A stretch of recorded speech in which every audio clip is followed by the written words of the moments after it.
Bonjour à tous. Nous avons parlé le 18 octobre dernier du budget. Je vais vous présenter le budget en 3 colonnes. Donc, je pense que ça apparaît chez vous en WhatsApp, je pense. Donc, on avait dit dans la colonne A qu'on avait les revenus, dans la colonne B, les charges fixes et dans la colonne C, les charges variables. Ce soir, on va descendre les postes un à un en donnant des astuces. Donc, sur le petit tableau, on voit bien qu'il y a un premier indicateur qui doit nous donner une tendance, c'est-à-dire nos revenus moins nos charges fixes. Il va nous rester c'est un restant à vivre. Donc, ça nous donne déjà une tendance. Le restant à vivre, c'est là où on va pouvoir aller, on va dire, puiser tout cet argent qu'il nous faut de la colonne C. Et à partir de là, soit quand on va faire la colonne A moins la colonne B et moins la colonne C, il va nous rester 0, c'est-à-dire qu'on aura un budget, on va dire, complètement à l'équilibre, égal à 0. Mais nous, ce qu'on recherche aujourd'hui, c'est un budget qui serait positif. Pas de beaucoup, mais qui va être supérieur à 0. Comme ça, on va pouvoir avoir une marge de manœuvre. Si on a par exemple un budget, quand on a fait tous nos totaux et tout, et à la fin, il nous reste 10 euros, on va se dire que ce budget-là, on va considérer qu'il est meilleur, il est bon ce budget par rapport au budget égal à 0. Maintenant, si on a un budget qui est en moins, qui est moins de 0, on va dire, c'est-à-dire que c'est un budget qui est pas bon, c'est un budget qu'il faudrait qu'on revoie totalement, qu'on revoie en totalité. Donc, on va redescendre les postes, les postes un à un. La colonne A, on avait dit que c'était les revenus. Là, on mettra à l'intérieur nos salaires, ce qu'on va toucher en argent que va nous payer nos employeurs ou les revenus que nous avons si nous sommes indépendants. On va éviter, si on est salarié, on va éviter de demander des acomptes. Quand on va demander un acompte à notre employeur, ça va nous gréver ce qu'il va nous donner à la fin. C'est-à-dire que on a 1000 euros, on demande 200 euros, il va nous rester 800 euros. Et sur ces 800 euros-là, il faudrait qu'on défalque toutes nos charges. Donc, d'emblée, c'est pas bon. Donc, ce qu'on va faire, on va éviter de demander des acomptes pour que si on touche 1500 euros, qu'à la fin du mois, on ait nos 1500 euros et pas moins. Le deuxième poste de la colonne A, on avait les allocations. Ça peut être des allocations familiales, ça peut être des allocations autres.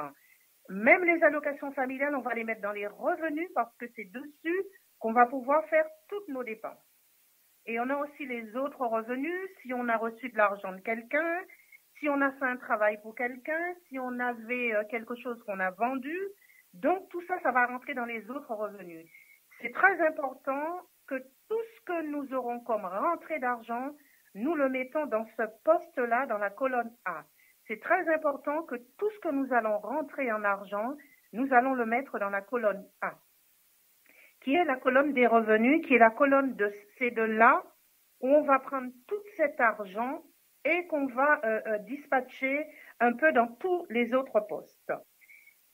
Ce qu'on va faire ce soir, on va faire un tour sur la question du budget et surtout comment le gérer, comment l'équilibrer et même comment économiser. C'est ce qu'on va voir ce soir. Donc, on va redescendre tous les postes de ce budget-là et on va voir comment gérer cet argent-là, l'équilibrer et comment économiser. Car quand on dit économe, c'est ce qu'on a en main, comment on va l'organiser, comment on va utiliser cet argent-là qui est mis à notre disposition, comment on va l'utiliser. C'est ça, faire un budget pour être équilibré. C'est-à-dire la ressource qu'on a, l'argent qu'on a, qu'est-ce qu'on va en faire? Comment on va le dépenser? Eh bien, c'est ce qu'on va voir, ce soir. Donc, on a parlé de notre colonne A, qui est la colonne des revenus, tout ce qu'on va rentrer comme argent, tout ce qui est en ressources. Maintenant, on va s'intéresser à la colonne des charges fixes, c'est-à-dire à la colonne B. Et là, on verra que même si la charge, elle est fixe, on peut faire quand même bouger certains postes des charges fixes. On peut quand même les faire bouger. On a le loyer, Le loyer, on ne va pas pouvoir le faire bouger puisque le loyer, il est fixe, il ne bougera pas. Mais on aura un moyen de faire bouger ce loyer. Et on va le voir par rapport aux autres postes de consommation. On pourra faire bouger ce poste de loyer à travers les charges qui sont collectées à l'intérieur.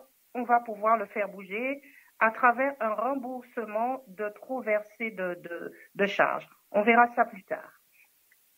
En deuxième lieu, on a le crédit immobilier.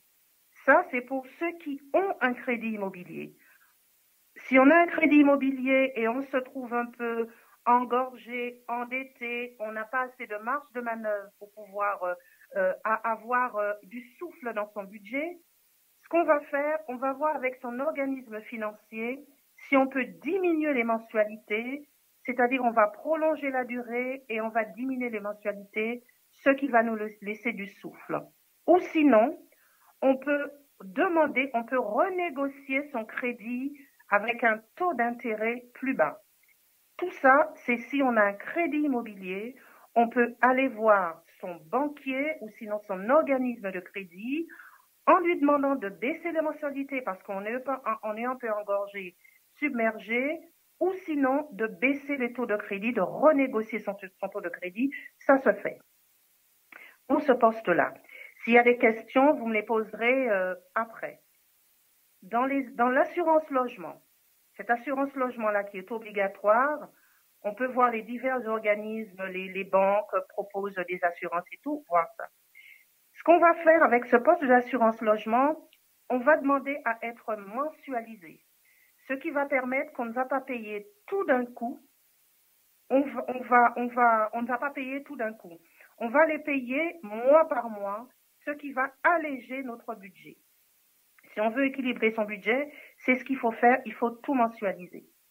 De plus, dans son assurance habitation, son assurance logement, on peut avoir une prise en charge pour nos enfants.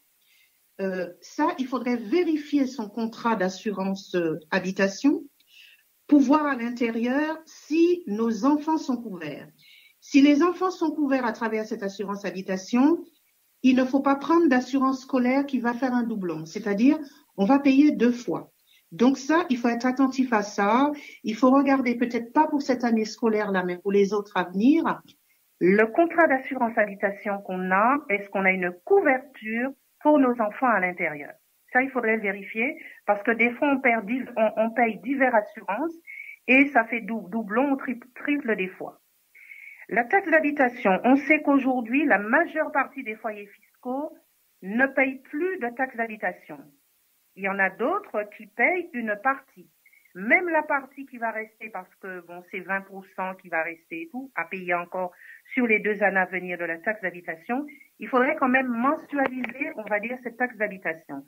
Ce qui serait bien parce qu'encore une fois, on est dans un budget, il est mensuel. On reçoit un salaire mensuel, donc on doit faire un budget mensuel pour bien rentrer dans nos dépenses, mieux les contrôler, mieux voir ce qui se passe et mieux agir dessus.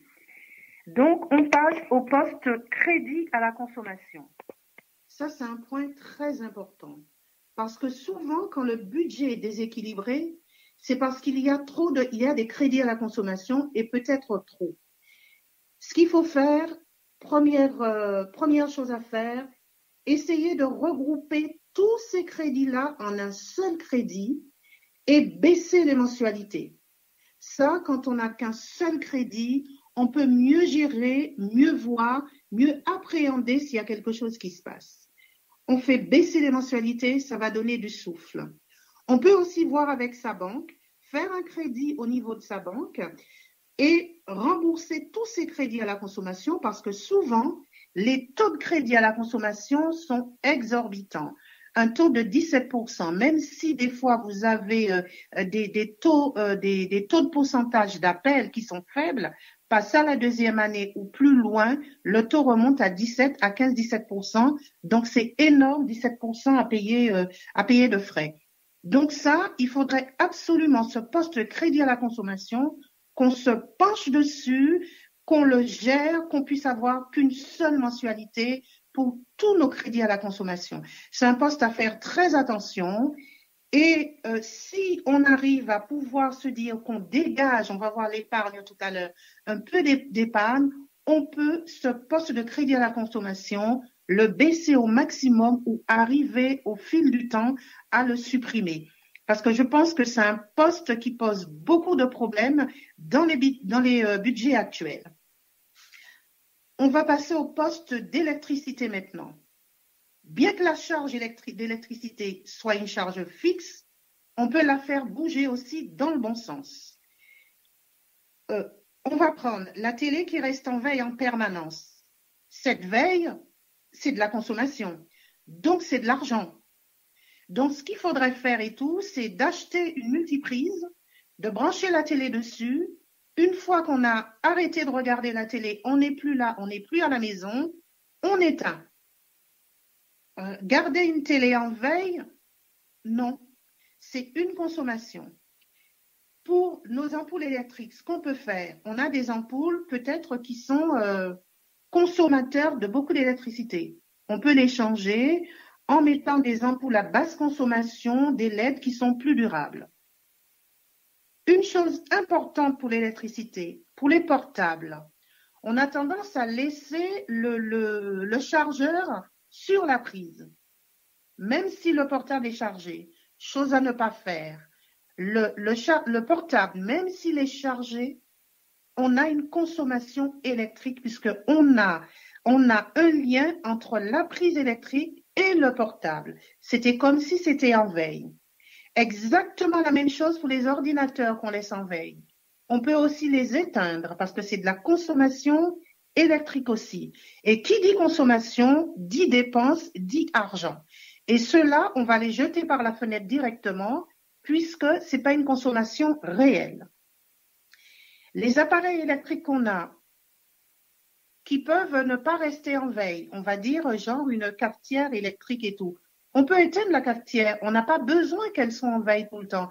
Donc on peut la débrancher ou sinon encore comme le téléviseur, mettre une multiprise, comme ça on appuie sur le petit interrupteur et on l'éteint.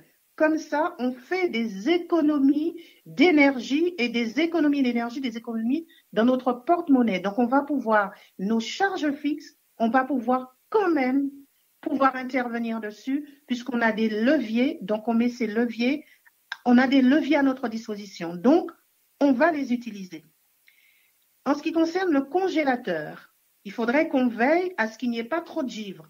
Un congélateur complètement givré, trop givré, ça consomme de l'électricité. On lui demande de faire plus de travail pour garder les aliments qui sont à l'intérieur au frais. Donc, à dégivrer aussi, économie d'énergie, puisqu'on est dans un budget, on recherche dans un budget à faire un équilibre et à faire des économies. Donc, on va parler de tous les postes sur lesquels on peut intervenir et on devra intervenir pour équilibrer notre budget. Voilà. Donc, pour le congélateur, on va dire ça. Pareil, le va-et-vient dans un appareil électrique aussi, c'est pareil. On fait rentrer de l'air chaud. Donc, pour refroidir, on demande aussi de l'électricité, de l'énergie.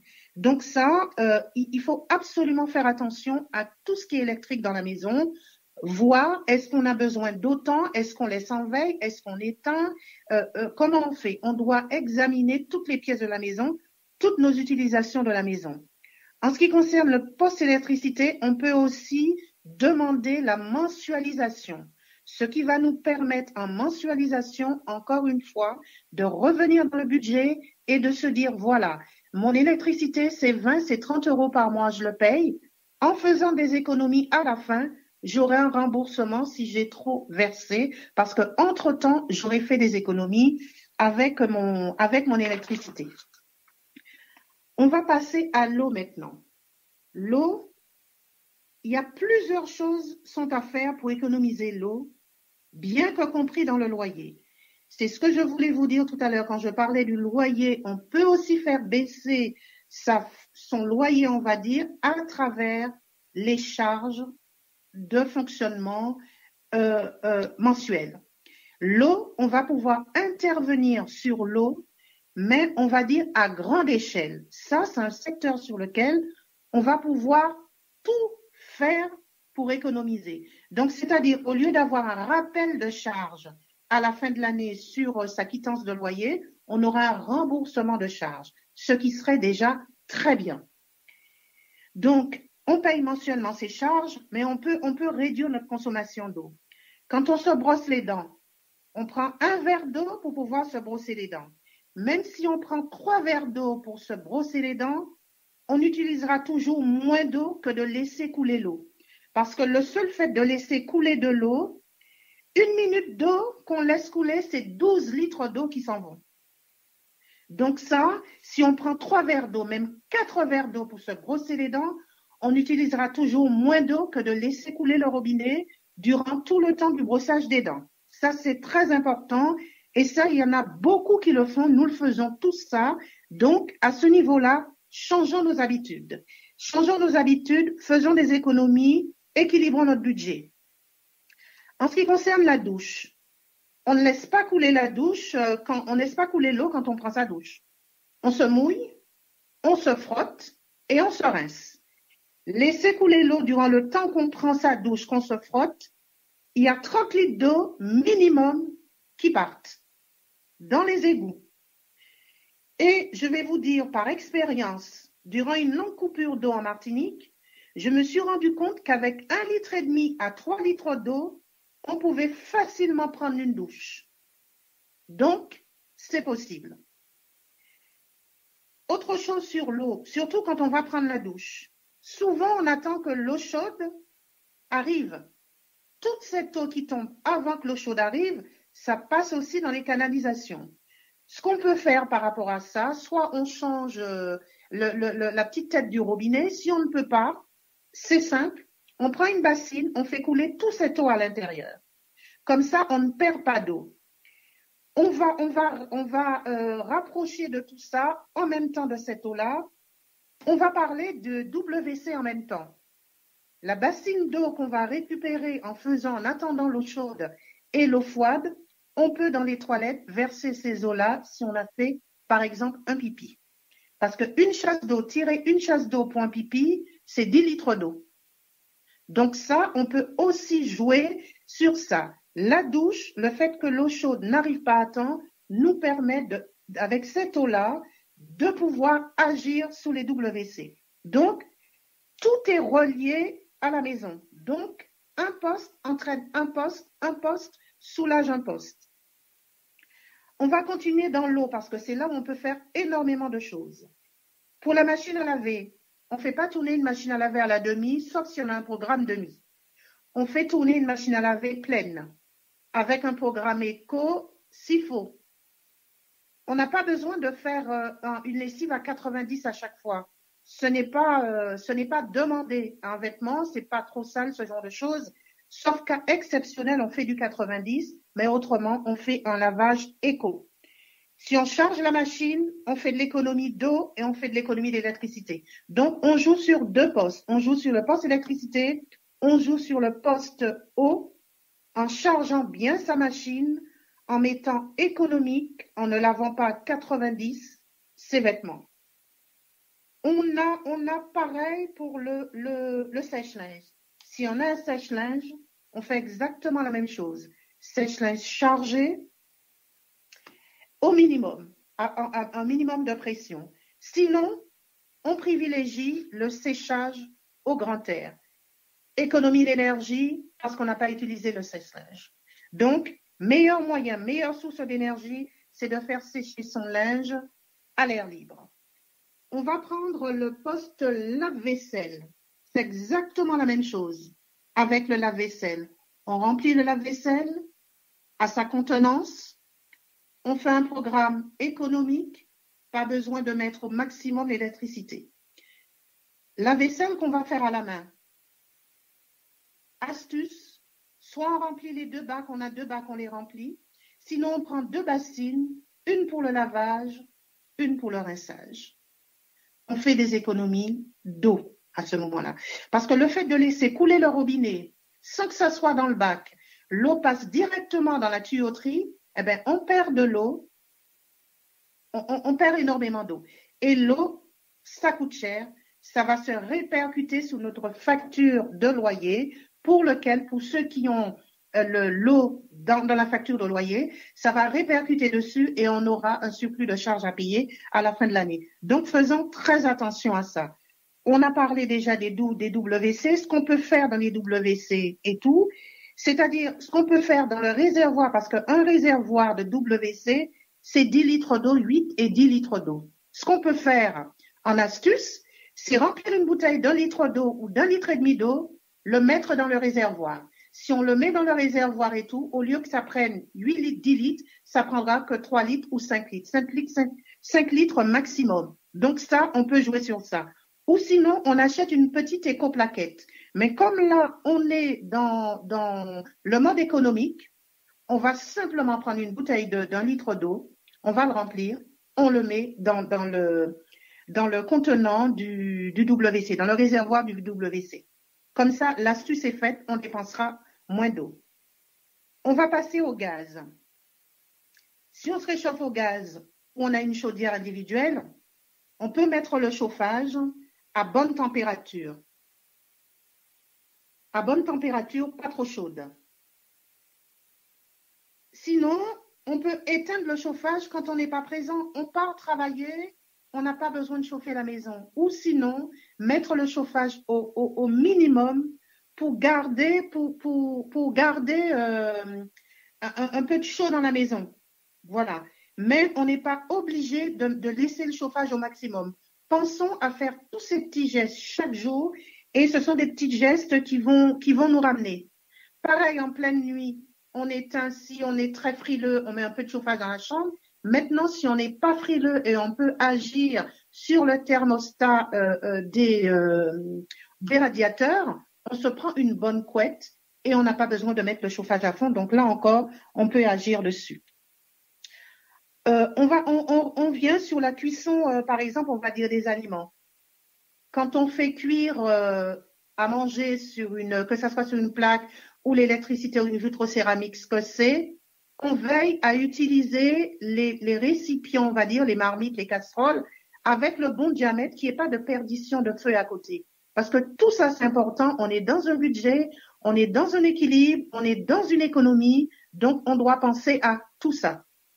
Quand on a une vitrocéramique ou une plaque électrique, on arrête le feu avant la fin de la cuisson parce que ça garde encore de la chaleur.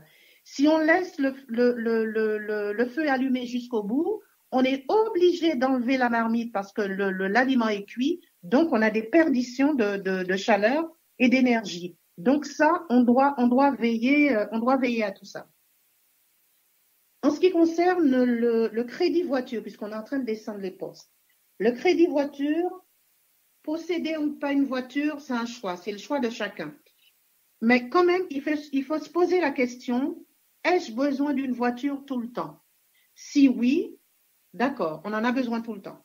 Mais on a aussi un levier pour cette voiture, on a besoin tout le temps pour aller travailler.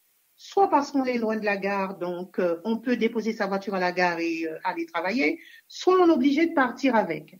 Au lieu d'avoir un parc-mètre, un stationnement à payer tous les jours, on va dire 2, 3, 4, 5, 6 euros, tout dépend du coût, surtout si on est sur Paris, on peut facilement trouver des locations de parking à la journée, au mois, qui va nettement nous revenir moins cher que de payer un parc-mètre tous les jours.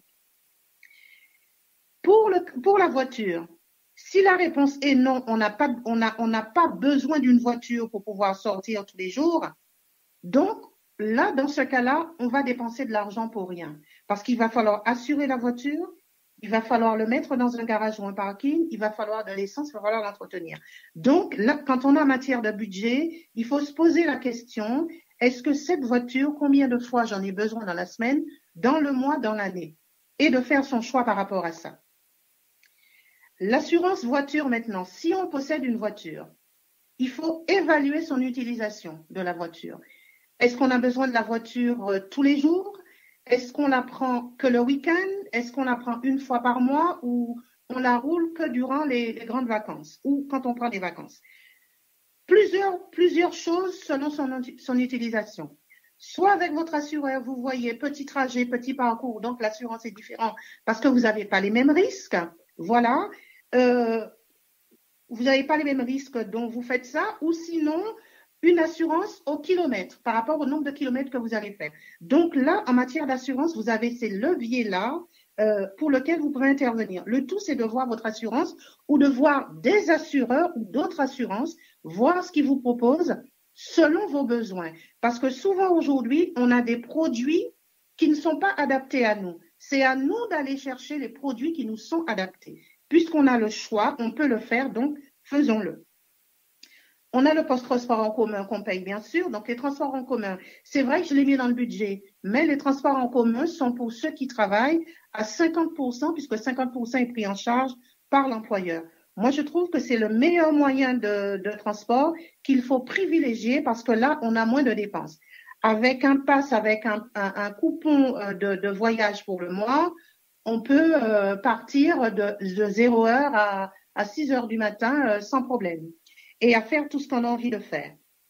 Les mutuelles sont prises en charge à 50% par l'employeur et logiquement, c'est dans le bulletin de salaire. Il est déjà pris dedans. Donc, il est déjà compté. Mais ça se peut aussi qu'on n'ait pas de mutuelle de prix et qu'on ait une mutuelle personnelle. Donc ça, il faut le prendre en compte et aussi évaluer aussi sa mutuelle, voir ce qu'il nous propose dans la mutuelle, est-ce que ça nous correspond réellement, quel est le coût, est-ce qu'on n'a pas la même chose ailleurs, on va dire pour un coût identique. La cantine des enfants, c'est quelque chose qui est payé. Là, je m'y connais pas trop là dans ce domaine-là, je le dirais. Mais je sais qu'à contrario, pour les collégiens, le coût de la cantine est retenu sous la bourse qu'on leur donne. Voilà. Je pense que c'est peut-être un peu le cas dans tous les collèges. Pour la garde des enfants, s'il y a un poste ou des gens qui font garder des enfants, il y a un régime fiscal si la personne est déclarée. Donc ça, fiscalement, c'est pris en compte. Le poste le plus important que je voulais revenir dessus, vraiment très important dans les charges fixes, c'est l'épargne. Très important. Je le mets moi dans les charges fixes car cela va nous permettre, comme je l'ai dit précédemment, de nous constituer une petite réserve pour faire face aux imprévus et aussi cela va nous rassurer. Donc, nous avons tout intérêt à nous constituer une petite épargne. Comme je le disais, 10 euros, 15 euros, 20 euros, on peut essayer de faire une petite épargne de côté. On trouvera toujours cet argent parce que cet argent est à nous. Il est à nous. Donc, on le met dans le budget fixe comme si on payait un loyer, comme si on payait une électricité, comme si on payait notre gaz. Voilà, il faudrait qu'on le mette dans ce côté-là et pas à la fin, pas dans les variables. Il faudrait qu'on le fixe, qu'on puisse s'y tenir. 10 euros, 15 euros, 20 euros, 30 euros, tout dépend de ce qu'on pourra dégager. On ne va pas attendre d'avoir les charges variables avant de se dire je fais des économies. Je mets des économies d'abord, je fais de l'épargne d'abord, 10 euros, 15 euros, 20 euros, 30, ce qu'on peut, je le fais d'abord avant de passer aux charges variables. On regarde bien qu'avec les économies d'eau qu'on va faire, les économies d'électricité qu'on pourra faire, on va être surpris de voir tout ce qu'on peut dégager, tout ce qu'on peut économiser en faisant en faisant attention à l'eau, en faisant attention à l'électricité. Cet argent-là qu'on aurait économisé, on pourra le faire monter après. Quand on va le recevoir, on va le faire monter après dans notre épargne. C'est-à-dire, c'est de l'argent qu'on a engagé au départ, puisqu'on a les charges fixes qui sont là, mensualisées et tout. Donc, on ne peut pas se dire tout de suite on va les enlever, mais quand on va recevoir cet argent parce qu'on aura plus payé, qu'on aurait dépensé parce qu'on est mensualisé, on pourra mettre ces sommes-là dans notre partie épargne. Et ça va nous faire du bien à tous de voir on est capable de mettre 10 euros, 15 euros, on est capable de faire des économies sur l'électricité, on est capable de faire des économies sur l'eau, donc on est capable de se gérer, on est capable d'avoir une gestion. C'est ce que le côté épargne, c'est ce que ça veut dire. Si on peut épargner, c'est-à-dire qu'on peut gérer, on est un économe, on peut être un bon économe parce qu'on peut épargner. C'est ce que ça veut dire. Et quand on arrivera à faire ça, on aura déjà la tête un peu plus hors de l'eau. On va prendre l'autre poste qui est important aussi. Et sur celui-là, ce poste-là aussi, il va falloir jouer dessus, le bouger ce poste-là dans le bon sens. C'est le poste Internet, téléphone et les portables. Parce que souvent à la maison, on a Internet, on a la box Internet, le téléphone fixe, on a 1, 2, 3, 4, tout dépend du nombre de personnes dans le foyer, on a plein de portables. Comme je l'ai dit précédemment, ce poste-là nous grève notre budget, car il a pris une part importante dont nous devons essayer de le réduire. Nous devons absolument essayer de réduire ce poste-là, parce que ce poste-là a pris une part très, très importante dans notre budget. Ce qu'on doit faire, c'est, on doit penser à prendre une offre globale, Internet fixe et tous les portables. Une offre beaucoup moins chère qu'une offre à l'unité. On a une offre pour le portable 1, le portable 2, le portable 3, Internet et téléphone en même temps. Non, on essaie de trouver une offre qui va nous prendre en charge notre Internet, notre téléphone et tous les portables du foyer.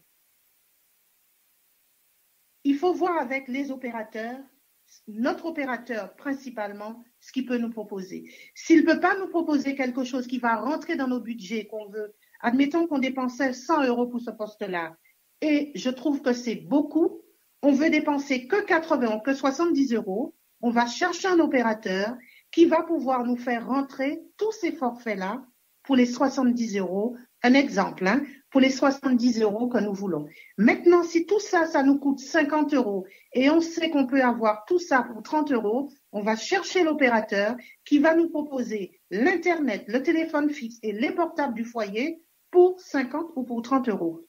On peut, ce poste-là, on peut le faire bouger, on doit jouer dessus, on doit voir les opérateurs et le faire bouger ce poste-là. Ce n'est pas c'est un poste qui va rentrer dans les fixes parce qu'on a besoin d'un téléphone, mais ce n'est pas un poste qui est vital, je dirais. Vital, je dirais, pour dépenser autant. Donc, il faudrait qu'on arrive à réduire ce poste-là.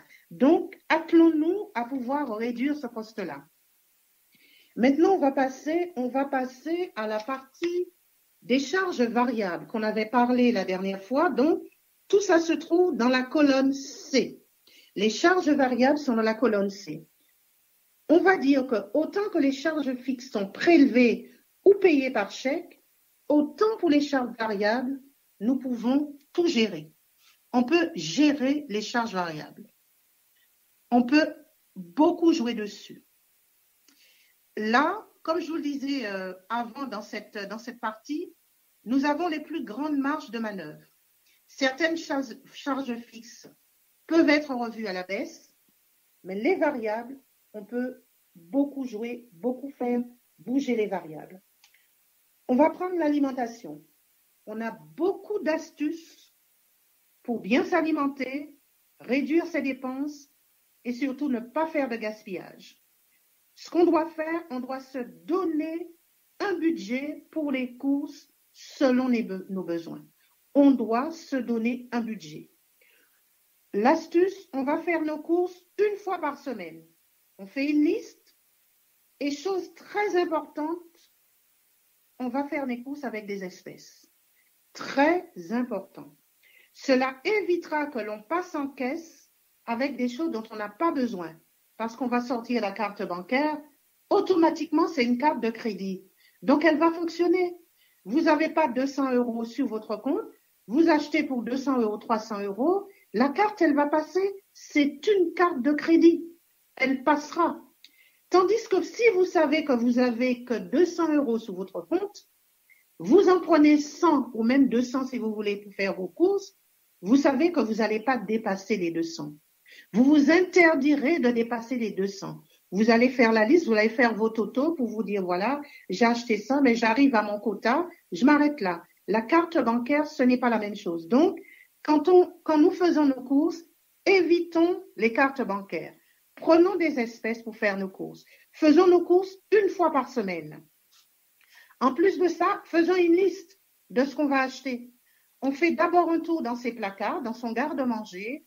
On liste tout ce qu'on a et on se dit, j'ai ça, j'ai ça, j'ai ça. Je vais prendre ça pour faire avec ça, je vais prendre ça pour faire avec ça. On fait une liste qui est construite.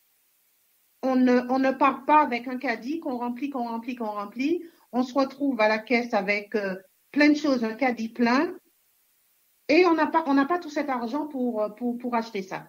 Et surtout, des fois, on va gaspiller. Donc, on prend des espèces quand on va faire ses courses, on fait sa liste, on prend des espèces pour aller au supermarché. Ces fruits et légumes, on les prend au marché. Elles sont moins chères.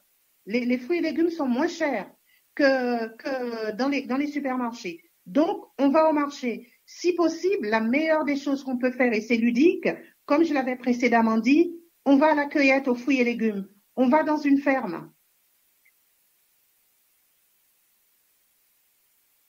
Et c'est mieux de procéder de cette façon. Quand il y a des promotions sur les produits qui sont non périssables, on va dire, dans les grandes surfaces, genre papier toilette, lessive, on peut les prendre. Ils sont moins périssables. Si ces mêmes promotions coûtent moins cher que l'achat en temps réel. Donc, on peut se permettre. L'eau du robinet, au lieu d'acheter de l'eau en bouteille tout le temps, l'eau du robinet, elle est très bonne. Elle est très bonne, l'eau du robinet. Donc, on a besoin d'équilibrer son budget. On prend l'eau du robinet, on peut prendre quelques bouteilles. Si besoin, si on ne supporte pas l'eau du robinet, ça peut se comprendre. On continue de prendre son eau. On va, pour la partie alimentation, on va cuisiner soi-même. On va cuisiner soi-même. On va décider de ce qu'on va manger, de ce qu'on va faire.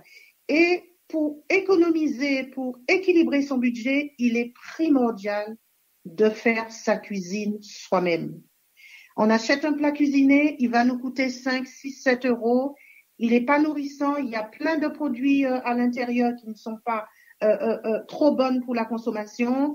On ne sera pas rassasié, donc on fait sa liste, on fait ses courses, on cuisine. On va retrouver le plaisir de faire ses courses, de rentrer avec de la monnaie quand on va prendre ses 30, 40 euros pour aller faire ses courses. Et je peux vous dire que ça marche. Ça marche d'aller faire des courses avec des espèces. Ça marche. On cadre son budget, on respecte son budget en faisant comme ça. On va dire quand on achète la viande est assez chère et toujours pas de bonne qualité. Donc, on va privilégier cette façon de procéder. On va prendre une viande une fois par semaine, on va prendre des œufs, on va prendre du poulet de la ferme si on le peut, on va acheter du poisson sur le marché ou dans les supermarchés. Des fois, les prix sont assez abordables, donc on peut faire ça. Donc, on peut tout gérer, on peut tout faire dans les variables, on peut bien manger, bien consommer, comment je vais dire, en équilibrant son budget. Voilà. On peut faire tout ça. Et on peut avoir des astuces pour le gain de temps, puisqu'on travaille tous. Si on est de repos, par exemple, le dimanche ou quand on le sent, ce qu'on peut faire, c'est on peut préparer des plats qui vont aller au congélateur. On va préparer un pot-au-feu, puisqu'on va mettre un morceau de viande à l'intérieur. Donc, c'est un plat équilibré, c'est un plat qui est bon marché. On va faire un gratin de pommes de terre, un gratin de pâtes, un poulet en sauce, on va dire, un bœuf bourguignon. Et les légumes et tout ça, on va pouvoir les cuire au fur et à mesure. Mais pour prendre du temps, quand on a un peu de temps, on peut facilement cuisiner et ensuite, dans la semaine, avoir plus de temps puisqu'on va pouvoir faire que les légumes. On peut faire des gâteaux à la maison, des tartes à la maison. Pour les enfants, ça va être ludique, moins cher, on saura ce qu'on va manger. Pour le petit déjeuner des enfants, je voulais dire, les céréales sont chères, elles sont sucrées, ils sont pas nourrissants, ils sont pas de qualité. Donc, il est préférable pour un petit déjeuner de donner du pain aux enfants, un chocolat, un lait si vous prenez du lait, du beurre, de la confiture, leur donner des fruits. Ça, c'est très important. Ou sinon, un gâteau fait maison, pas les petits gâteaux qu'on vend qui sont très caloriques, très sucrés et qui sont pas super pour la santé. Donc ça, en matière d'alimentation, on peut faire plein de choses, on peut trouver plein d'astuces. Et ça va nous permettre de bien manger, d'équilibrer notre budget, de pas faire de gaspillage. Et au bout d'un moment, on va voir les résultats. On va revenir sur l'habillement. J'en avais parlé la dernière fois, donc je dis encore la même chose. On fait une base de foncé, du bleu marine, du noir, on marie tout ça avec de la couleur. Et pour les chaussures, c'est pareil. On prend du noir et puis ensuite à la longue, quand le budget va être équilibré, on va être bien dans son budget, on va pouvoir se dégager des choses, on va pouvoir revenir sur ces postes-là. Pour l'équipement de la maison, première question qu'on doit se poser, est-ce qu'on a réellement besoin de ce qu'on veut acheter? Si c'est parce que c'est en solde, alors non, ce n'est pas un besoin et on va déséquilibrer notre budget. Donc là, on se pose la question, est-ce que nous avons réellement besoin de ça? Il y a un proverbe asiatique qui dit que si on a un élément dans notre maison, quelque chose dans notre maison, dont on ne s'est pas servi sur les 365 jours de l'année, c'est qu'on n'en a pas besoin. Donc, regardons ce qu'on a déjà, qu'on n'utilise pas pour l'utiliser au lieu d'en racheter, même si le produit est en promotion. Voilà, ça, on doit absolument avoir cette optique-là de se dire, est-ce que j'en ai besoin? Toutes les questions, est-ce que j'en ai besoin? J'en ai pas besoin, ce n'est pas vital, promo ou pas promo, je n'achète pas. On va prendre les vacances, puisqu'on est en train de descendre notre budget. On va prendre les vacances. Si on a les moyens de prendre des vacances, on prend des vacances. Si on n'a pas les moyens, on ne s'endette pas. On peut faire des balades à côté, on peut faire des petites choses à côté. La meilleure des réflexions qu'on peut avoir, c'est de se dire dans 2 ans ou dans 3 ans, on va prendre des vacances. Donc, si on se dit ça, on commence à budgéter ses vacances dès aujourd'hui. On peut prendre des vacances, mais on prévoit des vacances, surtout quand on a un budget qui est réduit, qu'on doit garder à l'équilibre. Donc, on budgète aussi ses vacances. Les restaurants, c'est pas vital, c'est pas impératif. Si on le peut, on le fait. C'est un plaisir. Mais si on ne peut pas le faire, il ne faudrait pas qu'on soit frustré de ne pas pouvoir le faire. On se dit, on garde le resto pour une occasion. L'anniversaire de son conjoint, l'anniversaire des enfants, un moment festif où on le peut. Et là, ça va être très apprécié. Très, très apprécié. Si on ne peut pas le faire, ce n'est pas vital, ce n'est pas impératif, il ne faudrait pas qu'on soit frustré, mais il faudrait qu'on le garde pour un moment appréciable, encore une fois, si on le peut. Les cadeaux, je l'avais déjà dit la dernière fois, le plus beau cadeau qu'on peut donner à quelqu'un, c'est l'amour qu'on peut lui donner. Si on peut faire un cadeau, on le fait à la hauteur de nos moyens. On ne dépasse pas nos moyens et on ne s'endette pas pour pouvoir faire un cadeau. On ne s'endette pas pour tout ça. Donc, on va résumer tout ça comme ce que je le disais tout à l'heure. On a fait un tour sur notre budget. On a posé la question. On a fait un tour. On a regardé comment gérer son budget, comment l'équilibrer et comment économiser en même temps. Parce qu'on a descendu tous les postes, on a regardé les postes fixes, les postes variables. Dans les postes fixes qu'on peut bouger, ce qu'on peut faire bouger, et on a vu qu'on peut les faire bouger, donc on les fera bouger. Dans les postes variables, c'est un poste qu'on pouvait déjà faire bouger, mais on a remarqué qu'on peut faire plein de choses à l'intérieur, qu'on peut le faire bouger, qu'on peut équilibrer nos budgets, et en plus de ça, on peut économiser. Si on arrive à économiser, ce serait bien. Ça va nous prendre un peu de temps parce qu'il y a une mise en place à faire, il y a des habitudes à prendre, mais au bout de 3 mois à peu près, on commencera à voir du changement, ce qu'on a mis en place. C'est inévitable qu'on ne puisse pas voir les résultats. Ce n'est pas possible de ne pas voir des résultats. Si tout ce qu'on a vu là, on l'a mis en place, on a essayé de le cadrer, de l'équilibrer et tout, on ne peut pas ne pas avoir un budget au moins à l'équilibre. Si on arrive en fin de parcours avec un budget à 0 et il était à moins avant, c'est-à-dire qu'on a déjà gagné quelque chose. Maintenant, s'il était déjà positif et qu'on peut remonter dedans, on peut en mettre encore un peu plus, c'est encore très bien. Et là, si le résultat, lui, il était négatif et on arrive à réduire le négatif ou à le ramener à zéro, on a gagné aussi quelque chose. Ça va nous demander de l'organisation parce qu'il faut de l'organisation. Tout ce qu'on vient d'en parler, il faut les mettre en place. Et une fois qu'on les mettra en place, on verra les fruits de tout ce qu'on aura fait.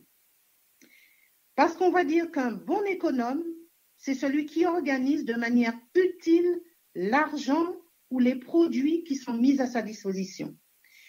Économiser ou faire un budget, c'est bien répartir ses revenus, être prévoyant et faire tout, répartir tout en fonction de ses besoins. Donc, il faudrait qu'on regarde nos besoins et qu'on répartisse tout au niveau de nos besoins. C'est ça, être un bon économe. Gérer son budget, c'est rentrer à l'économie, bien gérer tout ce qui est à l'intérieur, bien gérer, bien utiliser, bien planifier. Parce qu'encore une fois, ce qu'il faut se dire, c'est que le poste revenu, ce poste-là qui est un poste revenu, il est ce qu'on en fait. On peut avoir gagné 15 000 euros, avoir un revenu 15 000 euros et mal gérer tous les postes dont on vient de parler tout à l'heure, les postes fixes, les postes variables et tout ça. On l'a mal géré, on peut avoir 15 000 euros de revenus, on a une mauvaise gestion, on a un mauvais budget, on a un mauvais économe, donc forcément, on va être dans l'endettement. On peut avoir un revenu de 1 000 euros ou de 1 500 euros. On a bien géré ses budgets fixes, on a bien géré ses variables, on est arrivé à mettre même 10 euros de côté en épargne et on a fait de l'économie sous notre électricité, notre façon de cuisiner, notre façon de gérer la maison et tout, on a fait tout ça, eh ben, on serait plus à l'aise dans notre budget que quelqu'un qui a 15 000 euros et qui ne sait pas gérer tout ça. C'est en un mot pour vous dire que la gestion de nos revenus est ce qu'on en fait. Si on gagne 1 000 euros, on ne va pas les dépenser ni 1 200, ni 1 300, ni 2 000. Il faudrait qu'on se dise, on a 1 000 euros, on fait rentrer nos charges fixes, on fait rentrer après nos charges fixes, on a un restant à vivre. Dans ce restant à vivre, on fait rentrer nos charges variables et à partir de là, on regarde ce qui nous reste. Et à ce moment-là, on remonte en arrière et on rectifie, comme on vient de voir tout à l'heure, on rectifie, on réajuste, on va dire, tous les postes qu'on a vus là, on peut réajuster les postes. Voilà. Et c'est en réajustant tout qu'on arrivera à l'équilibre du budget, qu'on aura vu notre budget, qu'on aura équilibré notre budget en faisant des efforts, en contrôlant, en mettant en place des mécanismes, en mettant en place une organisation. À ce moment-là, on aura un budget équilibré. Voilà. C'est tout ce que je voulais dire. Donc, on reprendra nos colonnes. Vous reprendrez les colonnes qui sont représentées. Vous mettrez les montants à côté. À ce moment-là, vous pourrez revenir dedans, regarder votre budget, regarder vos totaux restants et vous dire, je suis bien, je suis pas bien, j'ai des efforts à faire, je peux jouer sur ça, je peux jouer sur ça.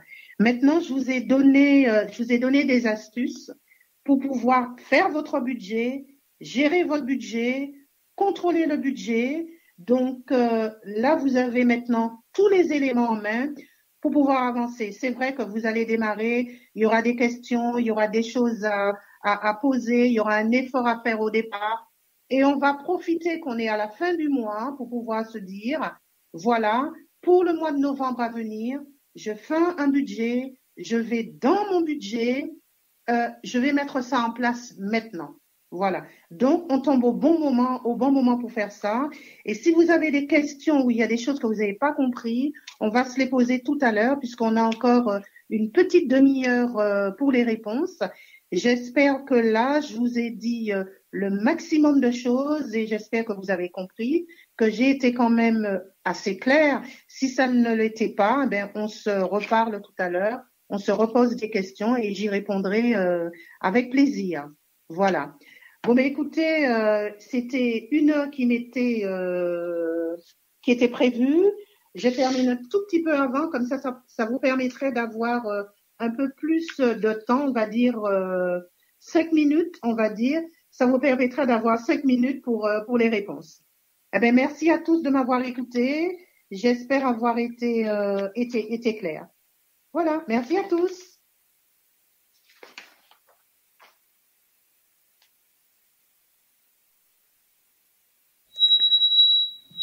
Merci à Patricia. Nous remercions le nom de Dieu. Allô? Nous disons merci. Attends. Merci beaucoup, Patricia. Gloire à Jésus, gloire au Saint-Esprit de Dieu. Alors, je ne sais pas si vous avez des questions, parce que là, sur le WhatsApp de la radio, il y en a beaucoup qui ont beaucoup écrit. Ah, d'accord. Il y en a qui disent c'est difficile pour eux parce qu'ils habitent pas seuls. Il y en a qui ont aussi demandé est-ce que l'eau du robinet est potable partout? Parce qu'on a parlé de l'eau du robinet à la place de l'eau en bouteille. Voilà, ce sont des questions. Voilà, Patricia. Alors, s'il y a des personnes qui veulent aussi poser des questions, vous pouvez appeler au 06 15 68 29 13. Et pour ceux qui ne souhaitent pas appeler, ils peuvent nous envoyer leurs messages aussi. Vous pouvez les écrire soit sur le WhatsApp ou nous les envoyer directement parce que nous prenons des questions maintenant. 06 15 68 29 13. Première question de la part d'une auditrice. L'auditrice nous demande, est-ce que l'eau du robinet est potable partout, Patricia, si on peut la boire partout ou pas? Alors, moi, je sais que sur Paris, l'eau est potable. Elle est très bonne, l'eau sur Paris. Maintenant, je pense que la majeure partie des régions, l'eau est potable. Ce qu'il faudrait faire, c'est demander à sa mairie, je pense de là où on est, demander à sa mairie peut-être l'indice de l'eau. Ça, on peut le faire. Mais on peut savoir, à travers la mairie, on peut savoir si l'eau de sa commune est potable ou pas, à quel niveau elle est. Voilà. Mais sur Paris, l'eau sur Paris, elle est potable sur Paris. Amen. Merci, Patricia. Deuxième question de la part d'une auditrice. Comment faire quand on n'habite pas seul, parce que c'est pas évident. Vu qu'on a des enfants, on habite en famille, on aimerait bien faire des économies, mais comment faire parce que quand on habite à plusieurs? D'accord, mais des économies à quel niveau elle voulait dire? Par rapport à tout ce que tu as dit comme conseil, qu'il faut surveiller le gaz, l'électricité, et voilà. D'accord. Donc, si ce sont des adultes qui vivent ensemble, voilà. Si ce sont des enfants, les parents et des enfants, on peut leur donner des consignes aux enfants, Voilà. On peut leur donner des consignes aux enfants. Maintenant, si on vit en tant qu'adulte, je pense qu'il faut se parler. Parce que le budget, ça concerne tout le monde. On est dans une maison avec d'autres personnes. Le budget, ça concerne tout le monde dans la maison. Le loyer, l'électricité, l'eau, en fait, ça concerne tout le monde. Donc, il faudrait que tout le monde s'y mette, qu'on puisse en parler à tout un chacun. Et même soit à son niveau, comme je disais tout à l'heure, par exemple, pour les WC, par exemple, il est facile de mettre une bouteille d'1 litre ou d'1,5 litre d'eau dans le réservoir. Dans le réservoir des toilettes. Une personne peut le faire. Donc, pas besoin que ça soit tout le monde. Une personne, par exemple, peut le faire. Voilà. Maintenant, s'il y a plusieurs personnes, ils vont se dire, oui, je ne vais pas prendre un verre pour ne pas utiliser de l'eau, ce genre de choses. On achètera simplement un tout petit, comment dirais-je, un tout petit mitigeur pour mettre, par exemple, sur la douche ou ou à la cuisine, dans le robinet de la cuisine, qui va éviter que même si on a de la pression, on a moins de débit d'eau. Donc ça, on peut le faire. Il y a des petites choses qu'on peut faire. On est dans la maison avec plusieurs personnes. Au lieu que chacun, par exemple, cuisine, on peut décider qu'une personne, par exemple, va faire un plat aujourd'hui et tout le monde va manger la même chose. Voilà. Donc, il y a des petites astuces. Donc, je vais y réfléchir plus longuement pour la prochaine fois. Amen. Voilà. Gloire à Dieu. Nous remercions beaucoup Patricia. Elle a pris le temps de pouvoir bien détailler les choses.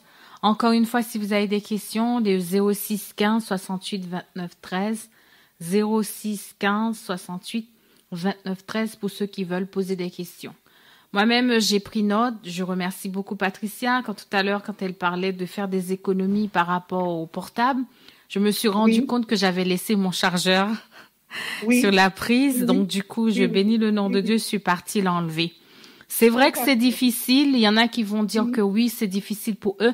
Mais le fait de prendre conscience déjà, d'agir sur soi, c'est déjà oui, tout bien. à C'est fait. déjà, ça permet au moins d'économiser, même si c'est 1 € ou 2 €, mais un Tout à euro fait. Tout à d'économie, fait. c'est déjà bien. Tout à Deuxième fait. question, Patricia, Oui, et pour toi, est-ce que le oui. fait d'avoir 20 € comme épargne, est-ce que le Oui. budget tient ou pas, ou est-ce que le budget est en déficit ou pas?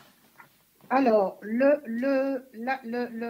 que je disais tout à l'heure, c'est-à-dire, on a mis l'épargne dans les charges fixes. D'accord? C'est pour pouvoir nous obliger à pouvoir mettre quelque chose de côté. Même si c'est 10 € comme je disais, on le met dans le fixe. On le met quand même. Le fait de mettre 10 € de côté, quelque chose de côté, ça va nous rassurer. Ça va nous permettre de nous dire, on a une espèce de petite liberté à côté. Parce que quand on arrive en fin de budget et qu'on a zéro, on a moins 40, moins 50, moins 200 €, on arrive, et on sait qu'on n'a rien de côté, c'est beaucoup plus difficile à gérer que de se dire, j'ai ouvert un livret A ou j'ai ouvert un LDD et que j'ai 20 € dessus, j'ai 30 € dessus, j'ai 40 €. Parce que demain, si je me dis que je n'ai pas de pain, je peux aller sous ce livret me dire, je prends 2 € et j'achète 2 baguettes. D'accord? C'est rassurant de pouvoir se dire qu'on met quelque chose de côté. Ces 10 €, faisons-le. Parce qu'on sait que sur d'autres postes, on peut jouer dessus. Et essayons. Si on ne peut pas, on ne peut pas, mais tout au moins essayons. Avant d'aller aux charges variables, essayons de mettre 5-10 € de côté. Ce serait toujours ça.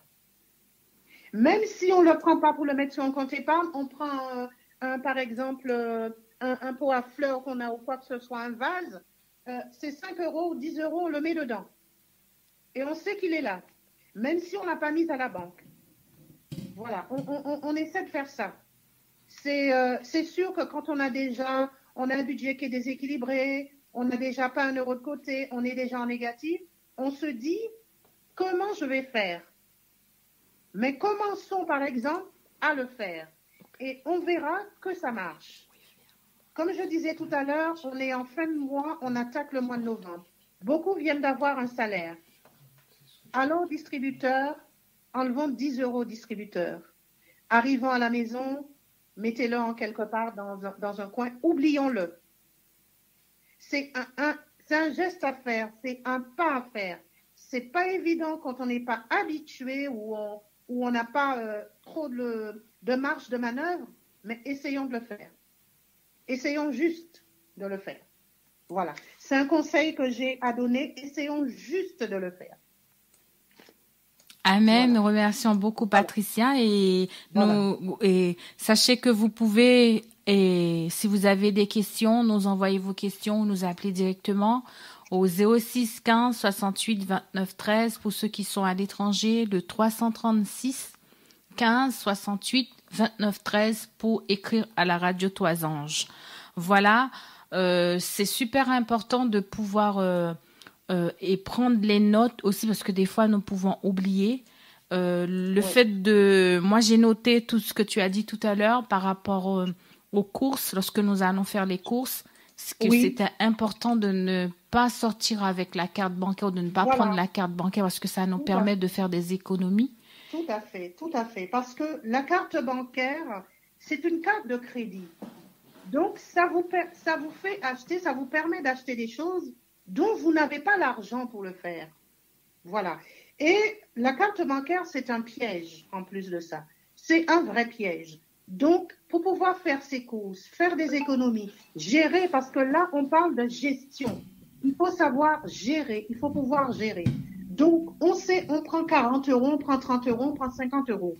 On se dit qu'on va faire combien d'argent on a besoin par mois pour les courses. on estime que, par exemple, les courses par mois, c'est 200 euros, on se dit. On se dit, voilà, les courses, c'est 200 euros par mois. Ça me fait ça à peu près, c'est à peu près ce que je dépense. On se dit, bon, c'est pas grave, on prend les 200 euros, on enlève 200 euros, on les met de côté. On prend 50 euros, on a quatre semaines, on prend 50 euros, on va faire les courses la première semaine. On achète ce qu'il faut acheter, on passe au marché, faire ça. On sait qu'on a 50 euros dans ses mains pour faire les courses. Eh bien, on va faire les courses de façon judicieuse, de façon maîtrisée, de façon intelligente et de façon économe. Ça va nous ramener tout ça en même temps. Le fait de se dire qu'on a 50 euros. On n'a pas la liberté de prendre, je ne sais pas moi, 30 kilos de pommes et qui vont s'abîmer. Parce qu'ils vont faire une promo sous 30 kilos de pommes, on va se dire on le prend et on va acheter pour s'abîmer. Donc, autant acheter 1 kilo de pommes et consommer 100 kilos de pommes. Voilà. Maintenant, s'il y a une promotion sur des pommes, par exemple 3 kilos de pommes pour le prix d'1 kilo, on peut prendre, puisque c'est le même coût, c'est 1 kilo, 2 euros pour 1 kilo, 2 euros pour 3 kilos, parce qu'il y a une promo. On va prendre la promo, on va ramener des pommes à la maison, on va faire de la confiture, on va faire une tarte, on va faire tout ça. Donc, on va économiser de l'argent. Mais il est important de pouvoir faire ses courses avec des espèces quand on veut gérer son budget. Voilà. Maintenant, si on a plus de marge de manœuvre, on sait gérer avec la carte bancaire les 30, les 40 euros, on le fait. Mais si on sait que ça va être dur, on prend des espèces et on gère. Voilà, c'est mieux. On achète ses fruits et légumes au marché, comme je l'ai dit tout à l'heure. Même, on peut aussi, parce que j'ai vu beaucoup ça, aller à la fin du marché. Vous avez, admettons que c'était, il reste 4, 5, 6, je vais dire carottes. Ils vont vous dire, mais prenez-les pour 1 euro. Voilà. Donc là, vous avez encore fait des économies. Vous rentrez avec vos carottes, une salade de carottes, des carottes râpées ou le mettre dans une soupe. Voilà. Ça, c'est super important. D'autant plus qu'aujourd'hui, on rentre dans la période, on va dire, froide, période hivernale. La période des soupes, on peut facilement bien manger équilibré en faisant des soupes parce qu'il y a plein de légumes à l'intérieur. On achète du gîte qui est une bonne viande, mais c'est pas de la première, le premier morceau de premier choix. Vous mettez un morceau de gîte dans votre pot au feu, eh bien, vous vous régalez. Que ça soit au déjeuner ou au dîner, vous vous régalez. Voilà. Donc, il y a plein d'astuces qu'on puisse équilibrer tout ça.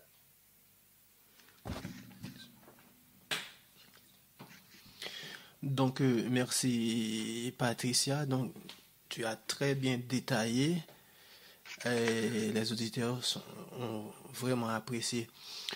Par rapport à la carte bleue, que tu as conseillé de ne pas, c'est préférable de prendre des espèces. Et en plus de ça, je dirais aussi, est-ce que c'est pas une bonne idée de bien planifier avant d'aller au magasin? C'est-à-dire, on sait, j'ai besoin de ceci, cela, on fait une liste et comme ça, avant d'arriver, on sait que voilà, c'est ça que je veux, ce sont ces éléments-là qui sont mes besoins, parce que j'ai des amis qui m'ont raconté et ils se retrouvent à acheter des choses et arriver à la maison, ils se sont rendus compte qu'ils n'en ont jamais besoin, parce que de nos jours aussi, on fait des études très poussées sur nos comportements. Des fois, ils mettent des caméras dans des produits qui enregistrent nos gestes et ils mettent des publicités en ce sens pour nous faire consommer des choses dont on n'a vraiment pas besoin.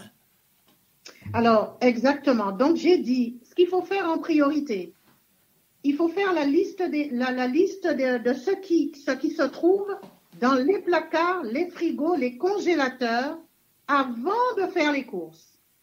Alors, avant de faire nos courses, on fait la liste de ce qui se trouve dans tous nos placards, dans le frigo, dans les congélateurs. Une fois qu'on a fait ça, on a fait la liste de ce que nous, on fait une liste de ce qu'on doit acheter pour ne pas racheter les mêmes choses. Voilà. Donc, il faut faire ça. Ça va éviter d'acheter des choses, comme je disais tout à l'heure, dont on n'a pas besoin, qui ne sont pas sur notre liste. On prend des espèces et on achète que ce qu'on a sur la liste. Et on fait, avant d'aller faire les courses à chaque fois, on fait un point de ce qu'on a dans notre garde-manger, dans les placards, dans le frigo, pour les produits d'entretien, pour tout ça, on fait une liste. En plus de ça, on va peut-être faire un truc la prochaine fois, on va aller sur les produits d'entretien, parce qu'il y a plein de produits d'entretien qu'on achète et qui sont nocifs aussi pour la maison et qui sont chers. Voilà. Donc il faut faire absolument, pour les courses, il faut faire une liste. C'est primordial, c'est impératif. Pour ne pas acheter ce qu'il ne faut pas. Donc, tu l'as très bien dit et c'était bonne question que je puisse revenir dessus. Merci. Voilà. Merci beaucoup. Nous remercions le nom de Dieu, nous louons le nom de Dieu. Chers auditeurs, auditrices de la Radio Toison, c'est pas pour contrôler vos budgets ou vos finances. Le Seigneur nous donne ses conseils gratuits et Patricia nous les donne gratuits, alors que si nous allons dans son entreprise ou nous allons ailleurs, c'est des consultations qui coûtent extrêmement cher et nous bénissons le nom de Dieu qu'elle nous les donne gratuitement. Bénissons le nom de Dieu. Nous ne sommes pas là pour vous donner, pour vous dire comment vous devez faire, comment on ne devez pas faire. Tout simplement, on vous donne un modèle, à vous de gérer, à vous de savoir. Savez-vous bien que lorsque Jésus a distribué les pains et les poissons, il en restait. Jésus pouvait dire, bon, écoutez, puisqu'il en restait, jetez-les, ou, je sais pas, distribuez-les aux porcs, laissez-les sur le... Il dit non, prenez il rassemblait tous les restes parce qu'il ne voulait pas que les restes soient gaspillés. Amis auditeurs sympathisants de la Radio Toisange, c'est difficile lorsque nous n'avons pas d'argent, lorsque nous ouvrons nos porte-monnaies et qu'à la fin du mois, on se retrouve avec 2, 3, 4 euros et qu'on va intercéder, on va crier, on va râler et qu'on ne trouve rien du tout à manger. C'est compliqué, c'est difficile. Le Seigneur nous envoie sa parole afin que nous puissions faire des économies. Même aujourd'hui, je me suis rendu compte que mon téléphone, mon chargeur était resté là 24 heures, là, 24 sur 24 comme ça. Tout à l'heure, pendant que Patricia est en train de parler, je me suis rendu compte, j'ai dit à mon mari, écoute, on a mis la lampe là qui est allumée, il faut bien qu'on enlève. Parce que même si c'est pas grand chose, mais ça nous fait gagner de l'argent. Nous ne pouvons pas distribuer de l'argent aux Babyloniens. Nous ne pouvons pas distribuer de l'argent comme ça aux Égyptiens, en sachant que nous-mêmes, nous n'avons pas. Le peu que Dieu nous donne, économisons. Et si nous n'avons pas, si nous ne pouvons pas économiser, là, c'est autre chose. Parce que voilà, c'est difficile. Mais si nous demandons à Dieu d'intervenir, si nous-mêmes nous pleurons devant le trône de Dieu et que nous demandons à Dieu intervient dans nos budgets et que nous-mêmes nous avons des sauterelles, nous avons des choses qui grignotent nos bénédictions, eh ben le Seigneur nous envoie des méditations afin que des conseils, afin que nous puissions regarder où sont les sauterelles qui nous grignotent nos bénédictions. Auditeurs, auditrices de la Radio Toisange, nous bénissons le nom de Dieu, nous louons le nom de Dieu, nous acclamons le nom de Dieu. Nous prenons, sachez que vous pouvez poser des questions au 06 15 68 29 13. Nous avons une autre question, Patricia. Quelqu'un nous a... Excusez-moi. Nous avons une question pour toi, Patricia. Quelqu'un nous a dit que elle a un problème de voiture. Sa voiture est en panne. On lui demande 3 à 4 000 euros pour pouvoir réparer. Alors, est-ce qu'elle va faire un crédit ou pas? Parce que comme tu dis que tout à l'heure, par rapport à la consommation, si nous avons des crédits de consommation, vaut mieux les regrouper, d'aller voir la banque. Qu'est-ce que toi, tu en penses? Alors, elle a une voiture qui est en panne. Ce qu'il faudrait qu'elle voie d'abord, c'est sa voiture, est-elle vieille ou est-elle récente? Première question qu'il faudrait qu'elle se pose. La voiture est-ce une voiture ancienne? Est-ce une voiture récente? Parce que si c'est une voiture qui n'est plus cotée et qu'elle mette 5 000 euros dessus, est-ce que ça vaut le coup ou pas de ce qu'on peut lui demander en réparation? Est-ce que la voiture, elle en a absolument besoin? Parce que ça aussi, c'est une question. Est-ce qu'elle en a absolument besoin pour aller travailler? Voilà. Voilà. Seconde chose, vu que si on lui demande 5 000 euros de réparation, tout dépend du coût de la voiture. Maintenant, si elle a une voiture qui lui vaut 5 000 euros et on lui demande 5 000 euros de réparation, il est préférable pour elle d'avoir, ou sinon une voiture qui vaut 3 000 euros, on lui demande 5 000 euros de réparation, il est préférable pour elle d'investir dans une voiture neuve. Directement. La question de base qui se pose, quelle est la situation de sa voiture? Vieille, récente, cotée ou pas cotée? C'est là où ça va se jouer. Voilà. Maintenant, si elle a déjà énormément de crédit, pourquoi elle va encore s'endetter? C'est ça le piège. C'est ça, oui, parce que c'est un piège. Si elle a déjà, elle a déjà des dettes, elle a déjà un budget, qui est égal à 0. D'accord? Si elle a un budget qui est égal à 0 et qu'elle fait un crédit qui va la faire venir en négatif dans son budget, c'est pas bon. Maintenant, si elle a une voiture, on lui demande 5 000 euros de réparation, il faudrait qu'elle regarde le coût d'une voiture neuve, d'accord, et le coût de la reprise qu'on va lui faire. Là, il faudrait qu'elle regarde. Si elle a le coût d'une reprise, si on lui donne un coût de reprise pour la voiture, et elle a une voiture, par exemple, qui vaut 6 000 euros neuve, 7 000 euros, on va dire neuve, d'accord, et qu'elle a un coût de reprise sur sa voiture, on va dire, on lui donne 1 000 euros et tout, il est préférable qu'elle prenne une voiture neuve. Amen. Parce qu'une voiture sur laquelle on lui demande 5 000 euros de réparation, c'est énorme. C'est énorme, 5 000 euros de réparation sur une voiture. Oui, c'est ce qu'elle disait. Elle disait qu'elle n'avait pas de crédit et qu'on lui a demandé 3 000 à 4 000 euros pour la réparation. Oui. Voilà. Ah ben oui, si on lui demande 3 ou 4 000 euros, elle n'a pas de crédit, il est préférable qu'elle se prenne une voiture.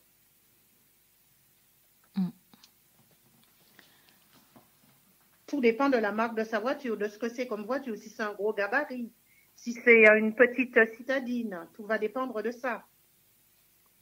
Donc, elle n'a pas de crédit, donc elle réfléchit à savoir si elle veut garder sa voiture. Voilà. Si elle veut garder la voiture qu'elle a parce que il y a une valeur sentimentale pour elle ou sinon c'est une très bonne marque, elle fait des réparations.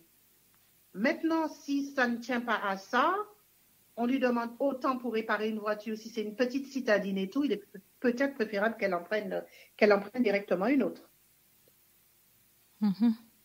Voilà. Qui consommera peut-être moins aussi. Parce que là, dans les voitures aussi, il faut voir aussi les consommations. Parce qu'elle peut avoir une voiture qui consomme beaucoup, en acheter une autre qui va consommer peut-être un peu moins. Mais dans son cas, si elle n'a pas de crédit, elle a un budget à l'équilibre, elle peut dans les deux cas réparer ou acheter. Voilà. Amen. Nous remercions. Oui, elle peut le faire. Elle peut le faire, tout dépend. Si y a une valeur sentimentale, comme je disais, c'est une très bonne voiture, elle fait les réparations. Maintenant, si c'est une voiture et tout, donc juste une voiture, elle en prend une autre qui consommera peut-être moins. D'accord.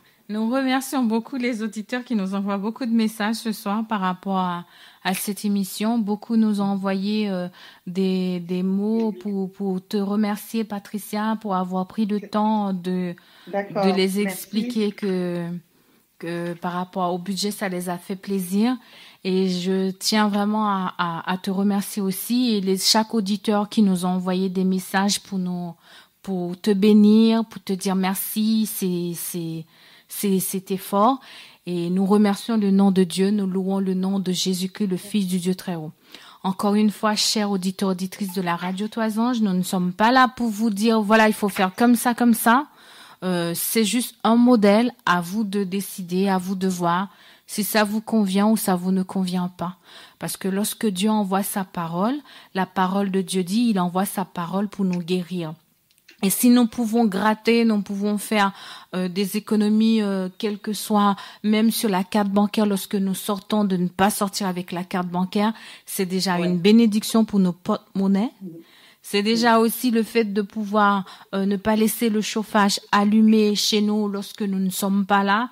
Ça aussi, c'est des bénédictions que Dieu nous envoie afin que nous puissions fermer les portes à l'ennemi et voir si nous pouvons aussi gratter quelque chose afin que nous puissions aussi même aider ceux qui sont dans le besoin. Parce que nous avons tellement de dépenses, de charges, de ça, de ceci, de cela. Et des fois, nous oublions même de faire l'aumône parce que nous ne pouvons pas ou nous n'arrivons pas. Et si nous pouvons le faire, ces économies-là, eh ben, c'est bien, c'est pour la gloire de Dieu. Nous bénissons le nom de Jésus-Christ, le Fils du Dieu très haut. Oui, tout à fait, parce que, comment je dirais, on doit déjà pour nous-mêmes, ce qu'il faudrait se dire aussi, on doit reprendre la main sur nos dépenses. On doit reprendre la main, on doit gérer nos trucs, parce que on va, par exemple, avec une carte bancaire faire des courses, on ne gère rien. On achète et on paye. On ne gère pas, on ne maîtrise pas. Tandis que quand on va prendre des espèces pour acheter ce qu'on veut acheter, on maîtrise. Parce c'est palpable ce qu'on a dans nos mains, à dépenser et à recevoir en quelque part. La carte bancaire, elle est fictive, la carte bancaire. D'où le nombre de dépenses qu'on peut faire inconsidérées avec la carte bancaire. Parce qu'elle est fictive. Tandis que notre monnaie, l'argent, les billets qu'on va avoir dans les mains, c'est matérialisé. Donc, on a le contrôle. Voilà. On a le contrôle de nos dépenses à travers le fait d'avoir des espèces dans nos mains. Quand on n'a que la carte bancaire, on n'a aucun contrôle. Et qui que ce soit ne contrôle pas sa carte bancaire. On a de l'argent, on paye, ça passe, ok, d'accord, mais la carte bancaire, elle est impulsive. On voit un manteau, on se dit, tiens, un beau manteau, ben, je le veux. Tiens, je sors la carte bancaire. Si j'ai de l'argent pour la payer, c'est très bien. Si je n'ai pas d'argent pour la payer, je me crée un problème. Pourquoi? Parce que j'ai la carte bancaire. Maintenant, je l'aurai pas, j'aurai des espèces en main, jamais je mettrai 300 € sur un manteau. Voilà. C'est ça la chose qu'il faut se dire. C'est ce qu'il faut réfléchir, c'est ce qu'il faut penser tout le temps. Voilà, à ça. Parce qu'on peut faire des dépenses incontrôlées, des achats, ce genre de choses. Incontrôlées parce qu'on a la carte bancaire. On voit qu'il y a une promotion sur une casserole. Ben, tiens, la série de casseroles et tout, elle coûtait 300, ben, elle coûte plus que 50. Eh ben, tiens, 50 €. Eh ben, je la prends. Non, on en a à la maison. Donc, faut pas se laisser aller dans cette impulsion-là. Et quand on se débarrasse de la carte bancaire, eh ben, ça, on le fait pas. Parce qu'on n'a pas tout le temps 200, 300 € dans nos poches. Voilà. Ce que je voulais dire par rapport à la carte bancaire, puisqu'on était revenu dessus. Amen.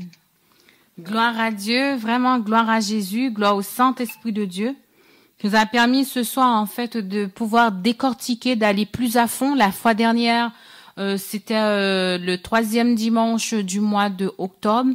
Patricia nous avait pris le temps, et ce soir, elle a vraiment pris le temps de bien décortiquer. Pour ceux qui n'ont pas le planning, parce qu'elle nous a envoyé un planning, on l'a déjà affiché sur le groupe WhatsApp de la radio. Peut-être qu'il y en a qui voudront, malheureusement qui ne sont pas sur le groupe WhatsApp. Si vous voulez avoir le planning, vous pouvez nous envoyer un petit message et nous allons vous envoyer le planning sur le WhatsApp ou sur votre téléphone portable. N'hésitez pas, parce que tout est bien décrit, tout est bien affiché. Elle a pris le temps de bien mettre les colonne A, colonne B. Donc voilà, je bénis le nom de Dieu. Merci beaucoup, Patricia. Merci pour le temps accordé. Je ne sais pas s'il y a une dernière question. Pour l'instant, on n'en a plus. Je ne sais pas si quelqu'un voudra poser une question. Si quelqu'un veut, n'hésitez pas au 06 15 68 29 13, puisque normalement, on devait terminer jusqu'à minuit et demi. Là, il est minuit 25. S'il y a quelqu'un qui veut poser une dernière question, c'est le moment, parce que après, c'est pas la peine de m'envoyer un message après, puisque Patricia ne sera plus sur en direct. Elle pourra plus répondre en direct. Donc, du coup, c'est le moment de profiter si vous avez des questions. 06 15 68 29 13 pour pouvoir appeler, ou sinon, pour ceux qui veulent nous écrire directement, eh ben, vous pouvez le faire soit sur le WhatsApp, ou sinon de l'écrire de nous l'envoyer. 06 15 68 29 13. Si vous avez des questions, il reste 5 petites minutes avant de clôturer ce programme. Merci Seigneur, merci Jésus. Alors je pense qu'il y a une question, c'était quoi?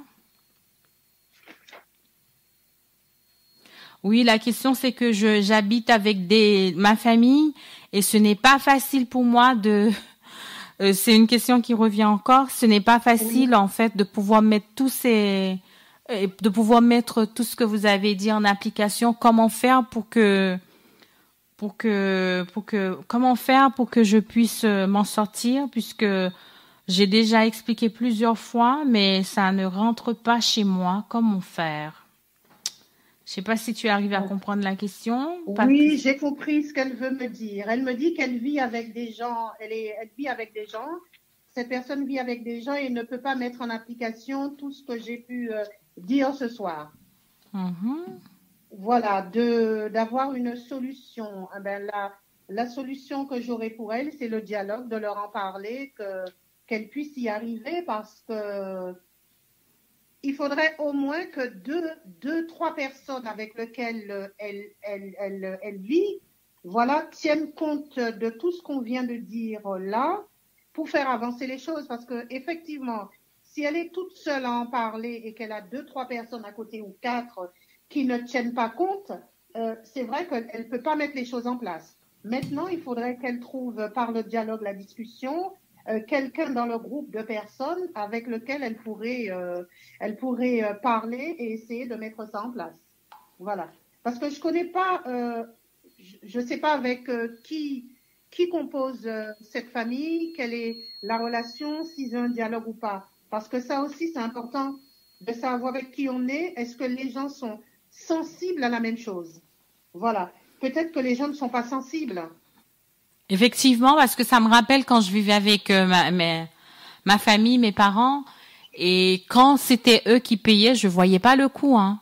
Je voyais absolument pas le coût, jusqu'au jour où on m'a dit, bon, écoute, tu gaspilles trop, tu prends en charge telle chose. Oui.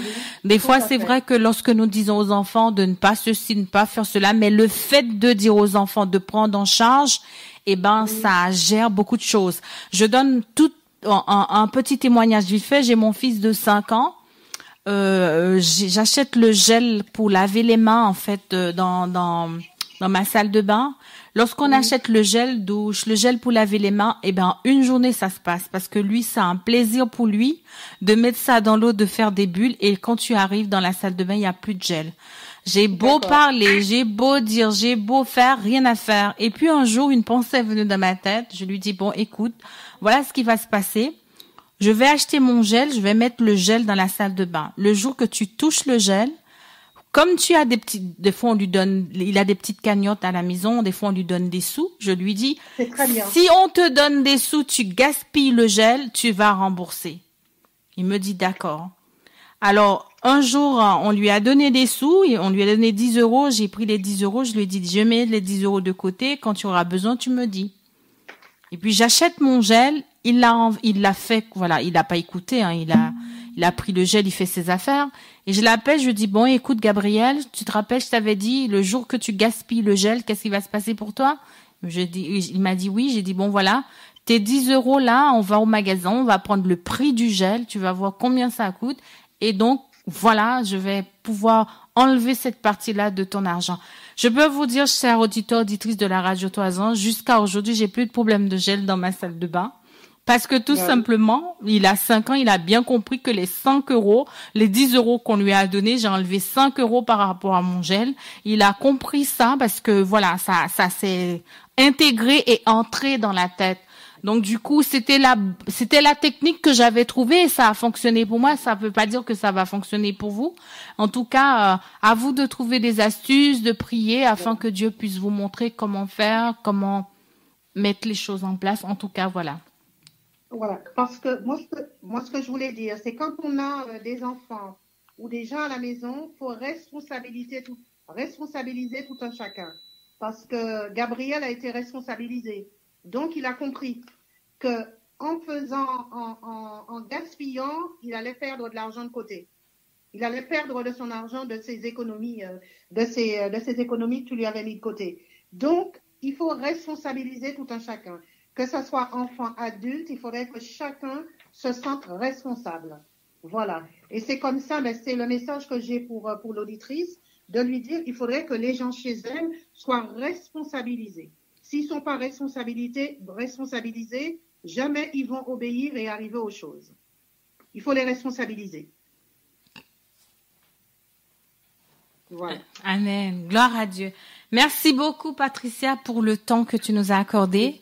Pour clôturer ce moment, je vais t'inviter à faire la dernière prière pour nous, afin que nous puissions clôturer ce moment. D'accord. Notre tendre Père, nous voulons te dire merci pour la semaine qui vient de se passer. Merci de nous avoir éclairés, de nous avoir guidés par ton amour, par ton Saint-Esprit. Tu nous as guidés, Père, aujourd'hui, dans cette étude, dans ces conseils donnés, Père, tu nous as guidés. Parce que chacun de nous, nous avons besoin, Père, comme tu l'as demandé, d'être un bon économe. Nous avons besoin, Père, de bien gérer cet argent que tu nous donnes, de faire que nous puissions avoir une vie en responsabilité, que nous puissions être bien, Père, dans cette vie, comprendre ce que tu nous demandes. Père, bénis chacun de nous, chacun des gens qui étaient à l'écoute des conseils de ce soir. Bénis tout un chacun, Père, ouvre leur esprit, qu'ils puissent comprendre le message qui leur a été donné, qu'ils puissent aussi le mettre en application et que chacun puisse sortir sa tête hors de l'eau, parce que tu es un Père aimant, bon, compatissant, qui nous donne de l'amour. Tu veux nous voir heureux sur cette terre en faisant les choses à ton image, Père, avec toi en secours pour ta volonté, avec l'aide de ton Saint-Esprit. Au nom de ton Fils Jésus, nous te disons merci, Père, pour tout ça. Merci. Au revoir.